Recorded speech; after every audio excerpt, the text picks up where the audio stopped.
Welcome to another episode of AnimeCons TV. We're your source for convention reports, news, cosplay tips, and all sorts of other things related to fan conventions. This week, we're coming to you guys with a con report from AnimeNEXT this year. It was held in Atlantic City, New Jersey, June 8th through the 10th. And overall, I gotta say, like last year when I went, I had a really good time. One of the things that stood out this year to me was its panel content, and I'm going to talk a little bit about that. Some of the neat panels I saw, Gerald Rathgold from the Anime World Order podcast did a panel about anime appearing in non-anime sources, and this was really good. It had a nice mix of things like sports promo reels to actual news about anime to Barack Obama giving a speech welcoming the Prime Minister of Japan and mentioning anime there. And I gotta hand it to Gerald. One of the neat things here is he had a nice mix of serious news and kind of little fun things too. And it really worked well together. Daryl Surratt, also from the Anime World Order podcast, had a panel remembering Isao Takahata from Studio Ghibli, who passed away this year. And again, one of the things I thought made this panel really shine was he showed that Takahata-san was a complicated individual. He made some really amazing artwork and through his films, but also took a long time and a lot of extra money to finish these projects. I would definitely recommend that if either of those two panels show up at any future conventions down the road, definitely check them out. They're really good ones. I also went to Evan Minto from the Anime Gamers podcast's Anime Burger Time, which was one I went to last year, and again, it's legendarily fun. It's just, clips of burgers appearing in anime. That was nice because it wasn't just the same panel all over again. There was some new content, things like that. The one thing I thought was a little weird was in the panel description, they joke that it's BYOB, Bring Your Own Burger, and the panel was scheduled to be at 10 a.m.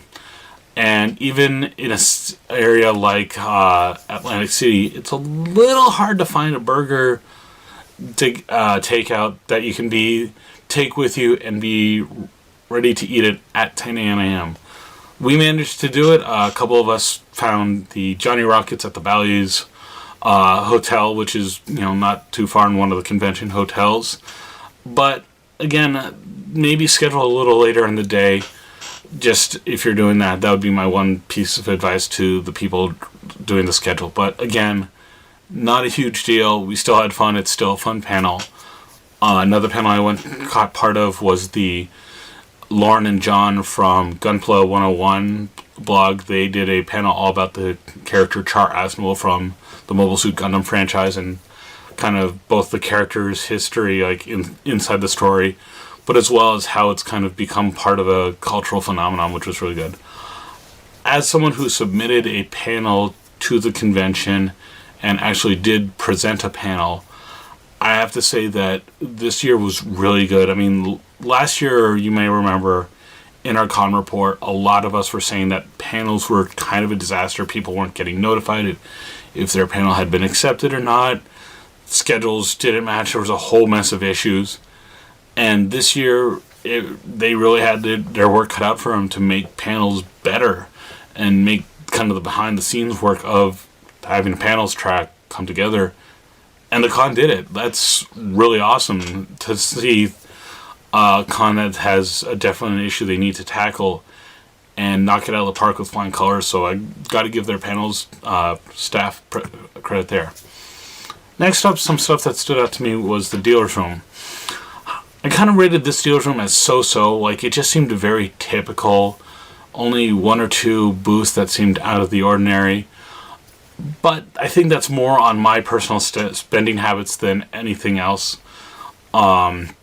Just mainly there was a lot of things like nothing seemed special. It's like anything that really caught my eye. It's like, wait, I know I can order that book or that DVD on Amazon or say rightstuff.com for less, so why should I buy it now? Things like that. it was still decent, but just my spending habits have kind of changed. One of the things I did like in the dealer's room, though, was Brother, which is a kind of a home appliance company and does a lot of things like sewing machines, embroidery machines, had an embroidery machine doing a live demo at their booth and really just kind of showing, hey, this is what you can do with it. And maybe they're not really selling anything there, but I think this is something that more cons should look at doing, is talking to companies that maybe build sewing machines. I know in the past, I think it was KatsuCon, had Simplicity, which is a company that makes sewing patterns. They had a booth, things like that. Talk to companies that might be kind of not just anime goods and stuff like that, but still related to kind of the fan experience and things like that. And I think maybe they're not selling something, but it'll be getting the word out there and getting things like that. So if you're a convention organizer, especially if you help organize your cons dealer's room space, think about reaching out to these companies. Just kind of go on their website or just reach out and say, hey, this is what's going on. Would you be interested in exhibiting? Worst case, they say thanks, but no thanks. But I think there's a real market there for getting information about things like this to attendees. Now, the only other thing I'll say about the dealer's room was set up a little weird. You'd go in through kind of the front, and the only way to kind of really exit, the way they were directing traffic, was at the back of the hall, and then you'd go through the room where all the video games and everything were set up, and then out, which wasn't terrible. Like, the traffic seemed to flow. I never thought there was really a bottleneck, but if you were only going in for one thing, stopping at one booth, and then making your way out for your last purchase or something like that, it was a bit of a longer haul. So, not great, but it is what it is. It didn't break anything, so to speak. But speaking of the video game room, I had some fun stuff there. I didn't do too much. They did have a good number of arcade cabinets and consoles set up, which is always good to see. One of the bad things, and this is something that's kind of bothered me a lot at some more recent cons, is you've been seeing these Gundam Battle Pods, they're called. They're these tall, big boxes for a Mobile Suit Gundam related video game. And I've probably been seeing these at a bunch of cons lately, and I still haven't had a chance to play it, because it seems like every time I go, there's always a line, and I know it does, you do play it for a little bit longer. It's a little bit longer than just sitting down for like an arcade game and doing a couple rounds and then switching out for the next person. The line moves a lot more slowly, so I don't know the perfect way to do this. I would suggest kind of maybe cons, work with the people that are bringing in these video games and seeing if they can get more, which I realize is a bit of a tall order. But another thing they can also look at is maybe doing something like a reservation system. You have like one or two, so you have 6 of these cabinets. You have 4 dedicated to kind of walk up, first come, first serve, things like that for people that are willing to wait in line. But maybe have like 2 that are on a reservation system, average out how much time it takes to play a game or something, like say maybe 10 minutes, and do like kind of a fast pass system saying, okay, you've come by, you've made a reservation for 2:30. Come by no later than 2:20.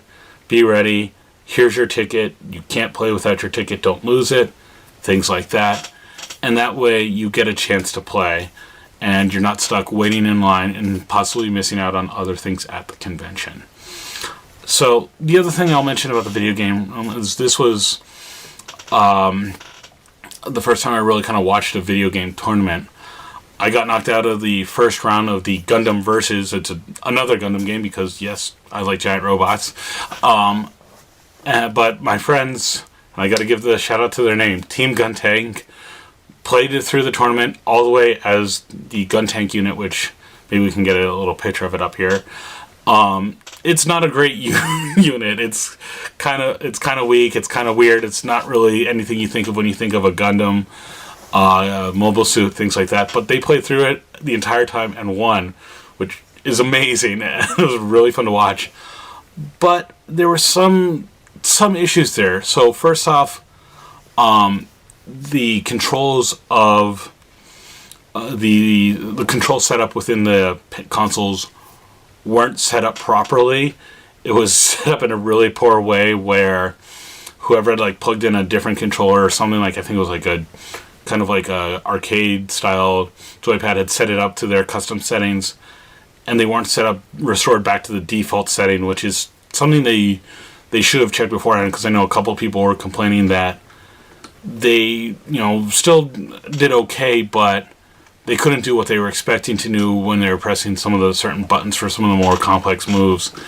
And that's a little frustrating. You say a good carpenter doesn't blame his tools, but when you're using a controller that's completely set up differently, it's a little frustrating, and it could have been easy to just check, not even 5 minutes beforehand, before you got people starting the tournament.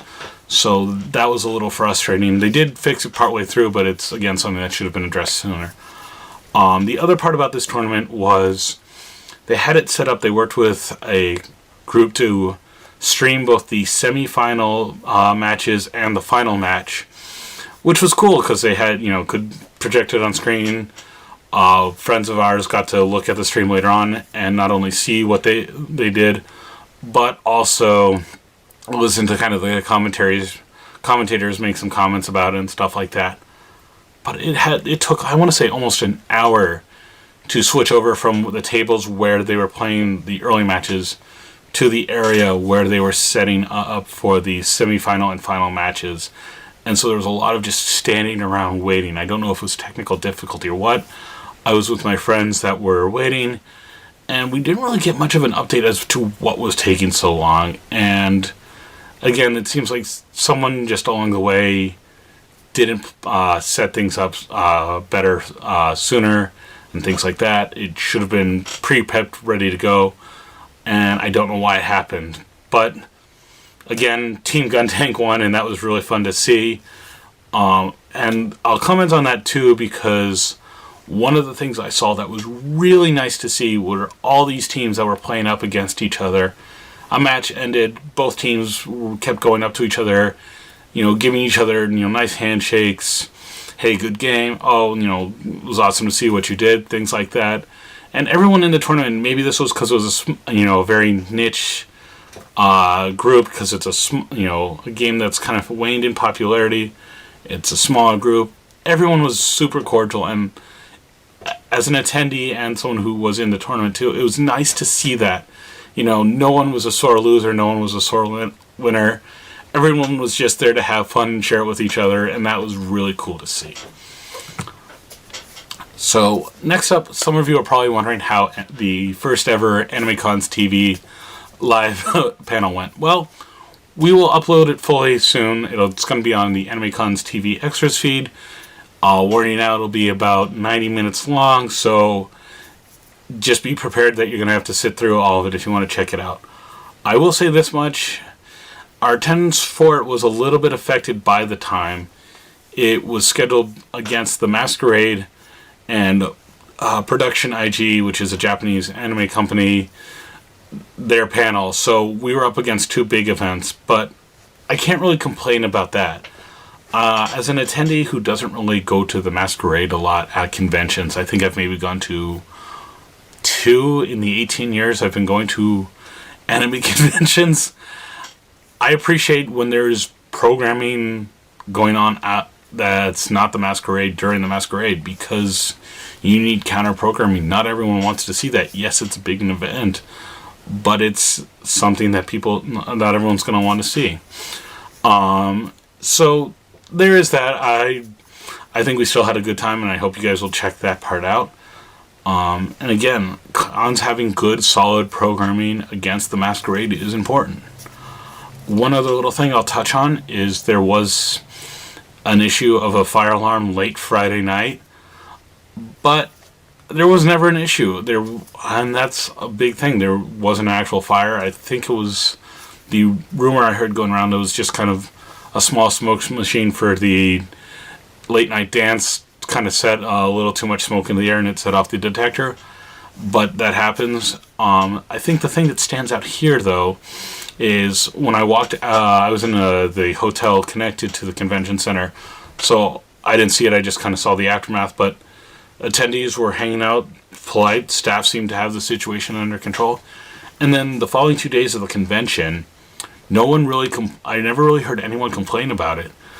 You know, that's a big deal, because I think that says a lot about the staff handling things, because now everything kind of went smoothly after it, and, you know, sometimes repopulating the convention center, getting programming back up and running after a fire alarm is not an easy task. So kudos to the staff there for handling things well. And again, the fact that there weren't a lot of complaints, that's a big deal.